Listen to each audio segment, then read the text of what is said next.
Aluno, bem-vindo novamente à nossa segunda parte da nossa aula sobre juizados especiais.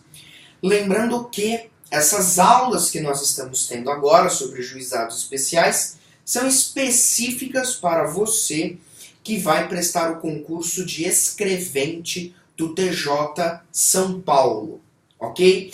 Para os meus alunos do curso do professor Breno Vinhas, estamos então com a segunda parte da aula de juizados, ok? Apenas retomando o que nós havíamos visto na nossa aula anterior. Os juizados especiais, eles contêm previsão constitucional. Então, a Constituição Federal, lá no seu artigo 98, se preocupou em prever os juizados especiais para aquelas causas de menor complexidade que, num primeiro momento, não chegariam até o Poder Judiciário. Então, a ideia do legislador constituinte, quando criou os juizados, foi ampliar, digamos assim, o acesso à justiça, o acesso ao poder judiciário. Ok? Nós vimos então na aula passada que nós temos 3 leis regulando os juizados. Nós vamos dar atenção especial à Lei 9.099 de 95, que cuida dos juizados em âmbito estadual. Lembrando que a 9.099, ela é dividida em 2 partes. Ela tem uma parte civil e ela tem uma parte penal. A parte civil estamos estudando agora e a parte penal deve ser estudada na disciplina de processo penal. Muito bem, nós vimos os princípios que regem os juizados.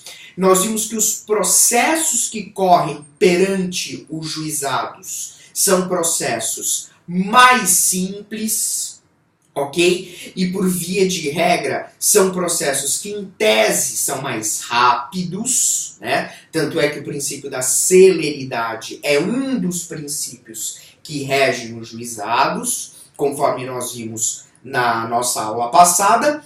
E nos juizados nós temos um procedimento especial, que é o procedimento chamado de sumaríssimo.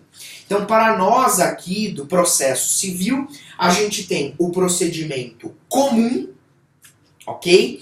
Esse procedimento comum, ele é o procedimento que nós estudamos, no caso dos nossos alunos aí do curso do professor Breno Vinhas, nós estudamos em sala de aula o procedimento comum. Vimos fase postulatória, ordinatória, instrutória, decisória, vimos recursos e vimos até depois um pouquinho sobre o processo de execução. Só que esse procedimento comum que nós vimos, ele é o procedimento daquelas varas cíveis comuns. Aqui nos juizados não. Nós temos um procedimento especial, procedimento sumaríssimo, que em regra é um procedimento mais rápido e menos complexo, ok? Muito bom. Na aula passada, nós havíamos encerrado o nosso bate-papo falando sobre a competência em razão do valor da causa. E aí eu frisei bem a vocês que no caso da Lei 9.099 de 95, ações que versem sobre até 40 salários mínimos podem ser propostas perante os juizados. Ok? Então, na 9.099, 40 salários mínimos. Mas eu avisei vocês que nós ainda temos a lei dos juizados da Fazenda Pública, a lei 12.153, e a lei dos juizados federais, que não nos interessa para esse concurso, né? Mas eu deixei aí na aula passada consignado que para os juizados especiais da Fazenda Pública, bem como os juizados federais, o limite é de até 60 salários mínimos. Então a minha preocupação é você, na hora da sua prova, não confundir essas duas informações. Lei 9.099, Juizados Especiais Cíveis Estaduais, 40 salários mínimos. Lei 12.153, Juizados da Fazenda Pública, 60 salários mínimos. Ok? Muito bom. Continuando então com o assunto competência nos juizados, nós temos aqui, observe o nosso esquema, tópico 4.2, competência em razão da matéria. Competência em razão da matéria. Muito importante. Muito importante. Então veja só. Nós já sabemos qual é a regra de competência em razão do valor da causa nos juizados.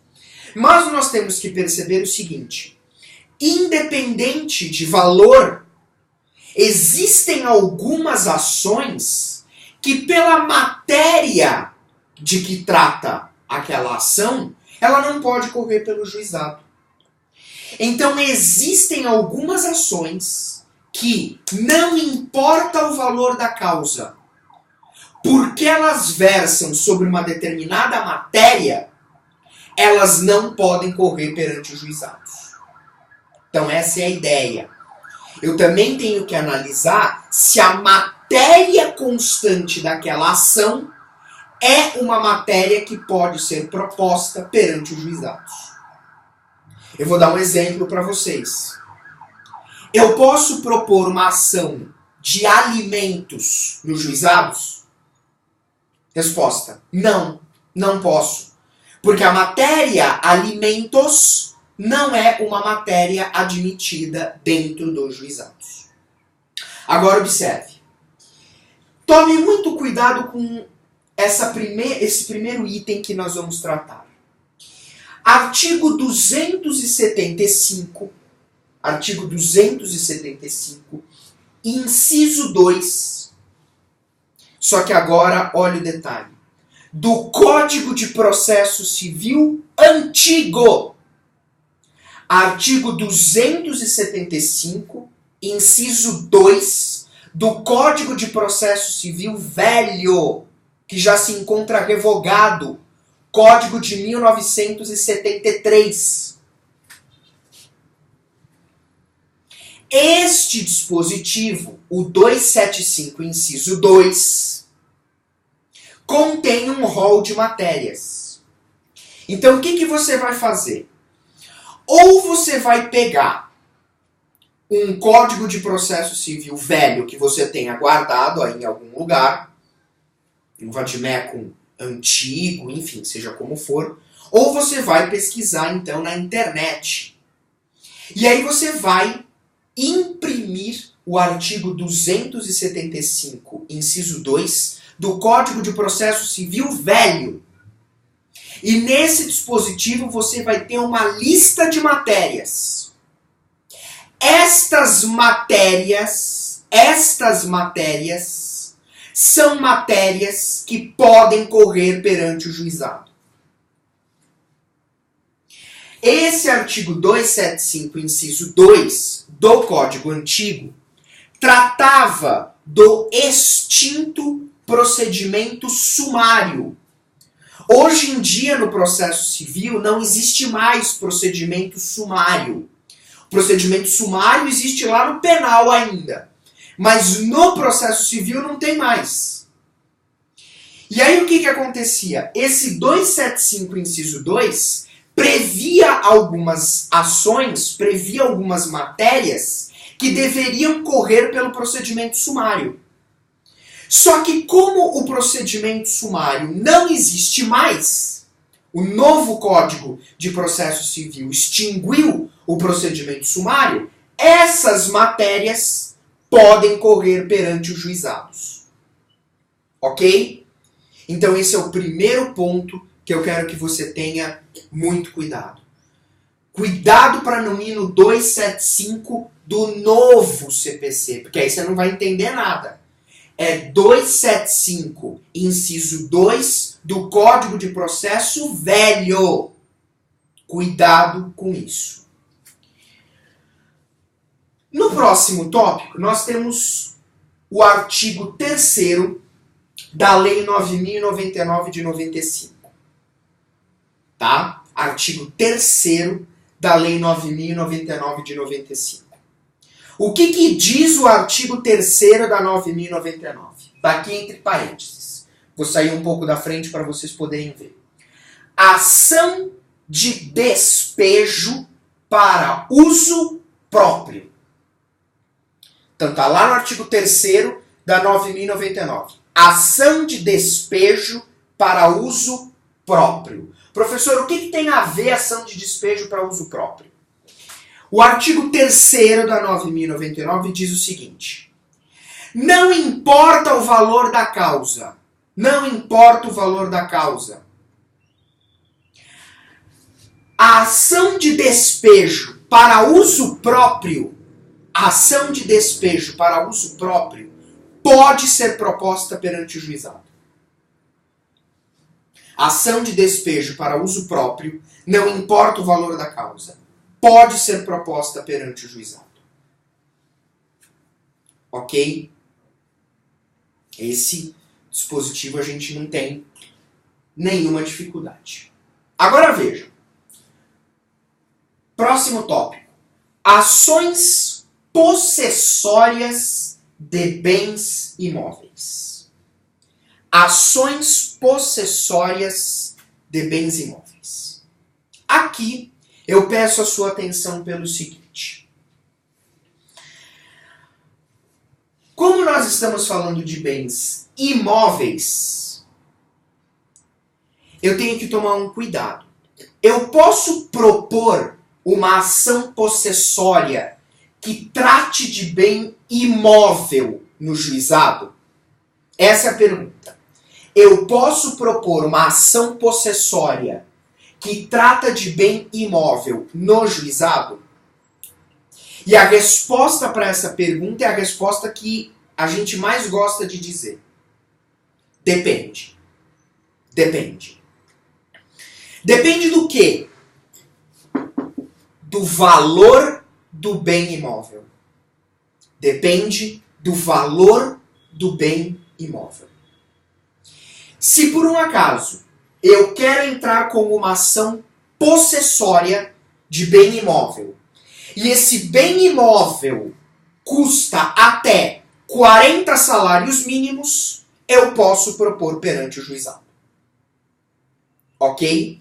Então, nesse terceiro caso, cuidado. Porque eu só vou poder propor a possessória se o valor do bem imóvel respeitar o limite do juizado. Ok? Tá claro? Sem problemas. Agora veja. Nós vimos de maneira bastante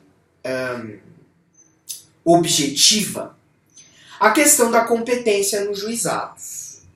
Nós vimos a competência em razão da matéria e no encontro anterior nós vimos a competência em razão do valor da causa. Existem outras regras de competência que você, concurseiro aí pro TJ São Paulo, deve ler na lei, nas respectivas leis dos juizados. Eu procurei aqui salientar aquelas regras mais importantes. Bom, superado então o assunto competência nos juizados, tópico 5 que eu quero falar com vocês, litisconsórcio. Veja, você que está se preparando para o TJ São Paulo, prova de escrevente, o assunto litisconsórcio, ele não cai diretamente na sua prova. Então você não precisa ter um conhecimento aprofundado das regras do litisconsórcio, do regime do litisconsórcio. Não há essa necessidade. Mas, conforme eu disse para os meus alunos, lá do professor Breno Vinhas, presencial, eu dei para eles umas noções básicas de litisconsórcio, até porque nós, nas nossas aulas presenciais, em alguns momentos eu precisei falar com vocês sobre litisconsórcio. Então, litisconsórcio é um assunto que não cai diretamente na sua prova. Mas ele pode aparecer lá como, digamos assim, uma questão indireta. E por que eu resolvi falar um pouquinho aqui do litisconsórcio nos juizados? Na verdade, a única coisa que eu quero falar para você de litisconsórcio nos juizados é o seguinte. A única coisa que eu quero falar é o seguinte. Admite-se o litisconsórcio nos juizados. Admite-se litisconsórcio nos juizados. E por que eu fiz questão de abrir um tópico falando sobre isso?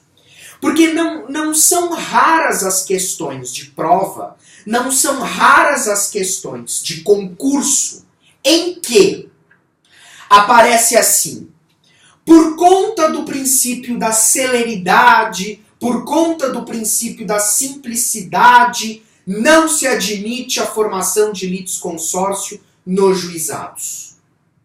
Essa questão está errada. Essa questão está errada. Admite-se sim o litisconsórcio nos juizados.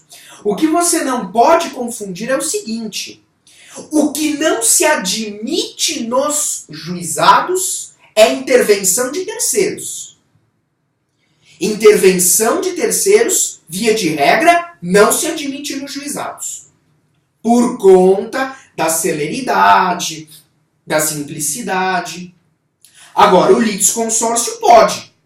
Só que eu faço para você uma ressalva. Eu faço uma ressalva. No caso do litisconsórcio, é possível existir litisconsórcio nos juizados, desde que todos os litisconsortes possam fazer parte do processo. Como assim? Não ficou muito claro. Eu vou dar um exemplo para vocês. Vocês vão entender. A Lei 9.099 de 95 proíbe que uma pessoa que esteja presa figure como autor ou réu numa ação no juizado. Então a Lei 9.099 diz o seguinte: quem está preso não pode ser autor ou réu em ação no juizado. É uma regra lá da 9.099. Vamos imaginar que uma determinada pessoa, João, por exemplo, entre com uma ação contra mim cobrando uma dívida. Só que o que acontece? O João entra com uma ação contra mim, cobrando a dívida, e entra também contra o meu irmão.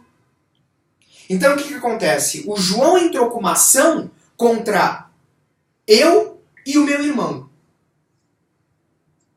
Percebem? Só que o que acontece? Em tese, há um litisconsórcio? Há um litisconsórcio passivo.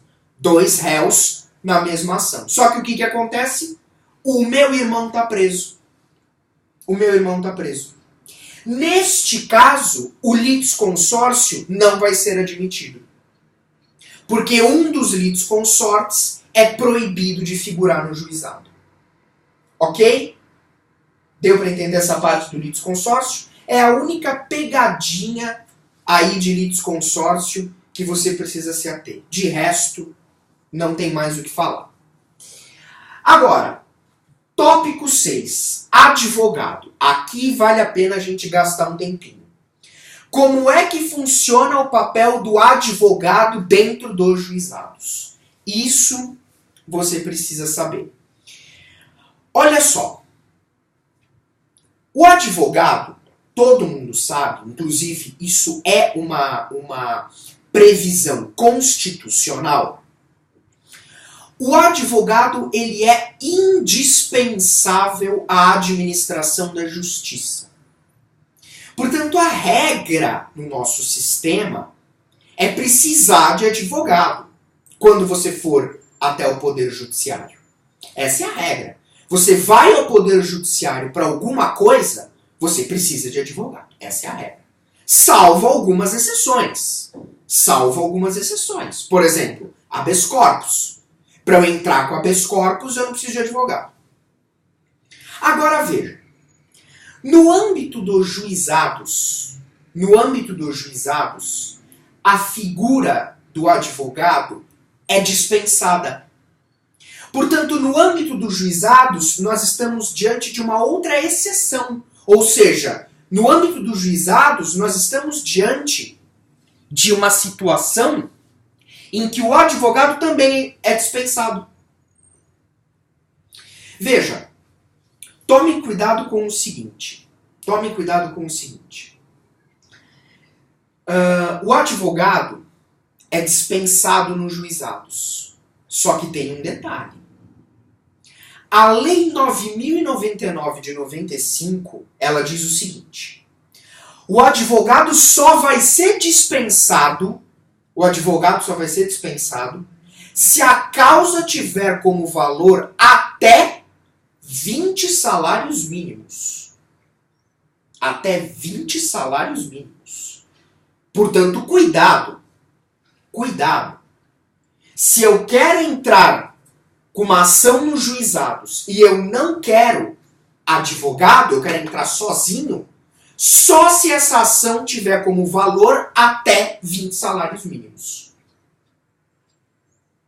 Porque se ultrapassar os 20 salários mínimos, o advogado ele é necessário. Veja, no vídeo anterior eu falei para vocês sobre a renúncia do direito. Eu disse a vocês o seguinte, para eu entrar com uma ação no juizado, só se ela for até de 40 salários mínimos, não é? Aí eu disse a vocês que se ultrapassar esse valor, eu posso renunciar ao excedente. Então lembra, a ação é de 42 salários mínimos. Posso renunciar esses 2 salários mínimos? Posso, para eu propor ação no juizado. Isso está lá no vídeo anterior. No caso do advogado, a mesma sistemática se aplica. Até 20 salários mínimos, eu dispenso o advogado.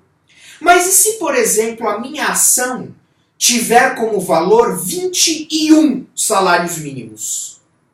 Eu posso renunciar a esse 1 salário mínimo para não precisar do advogado? Posso. A renúncia também é possível nesse caso. Ok? Então veja, o advogado, ele é dispensado até 20 salários mínimos. E cuidado, porque no seu concurso para escrevente do TJ, você não vai ter que saber só a Lei 9.099. Você vai ter que saber também a Lei dos Juizados da Fazenda Pública. E na Lei dos Juizados da Fazenda Pública, o advogado é sempre dispensado. É sempre dispensável. Claro, se eu quiser entrar com o advogado, eu posso. Mas nos juizados da Fazenda Pública é sempre dispensável. Ou dispensável, melhor dizendo. Na 9.099 não. É só até 20 salários mínimos. Passou disso, tem que ter advogado. Ok? E veja também o seguinte. A dispensa do advogado vale apenas para o primeiro grau dos juizados. O que isso quer dizer? Quer dizer que se eu entro com uma ação, vamos imaginar, estou na 9.099, eu entrei com uma ação sem advogado, porque o valor da causa permitia isso. Então eu entrei sem advogado. Só que eu perdi essa ação. E como eu perdi, eu quero entrar com recurso. Nós vamos posteriormente ter uma aula só sobre recursos nos juizados. Então eu entro com recurso. Como eu vou entrar com recurso e eu vou agora entrar no segundo grau dos juizados, aí eu preciso de advogado. Para fazer o meu recurso, aí eu vou precisar de advogado. Então cuidado, porque o papel do advogado nos juizados, ele tem armadilhas. Cuidado, hein? Lei 9.099, até 20 salários mínimos. Lei dos Juizados da Fazenda Pública, qualquer valor, pode ser dispensado em qualquer valor. Só que o advogado só é indispensável no primeiro grau dos juizados. Ok? Então, no caso desse exemplo que eu dei, entrei com a ação sem advogado, mas tenho que recorrer, tenho que ter advogado. Ok? Muito bom. E para a gente encerrar o nosso encontro, o nosso segundo encontro sobre juizados, vamos falar um pouquinho sobre o papel do juiz dentro dos juizados. E sobre o juiz, é importante a gente saber duas coisas. Primeiro que vocês vão encontrar na lei dos juizados essas expressões: juiz togado e juiz leigo. Tá? Essas expressões, juiz togado e juiz leigo, vocês vão encontrar tanto na Lei 9.099 como na Lei dos Juizados da Fazenda Pública. Tá? E o que é o juiz togado e o que é o juiz leigo? Observe. O juiz togado é aquele juiz, como o próprio nome já sugere, é aquele juiz que tem a toga. É aquele juiz que foi aprovado no concurso público.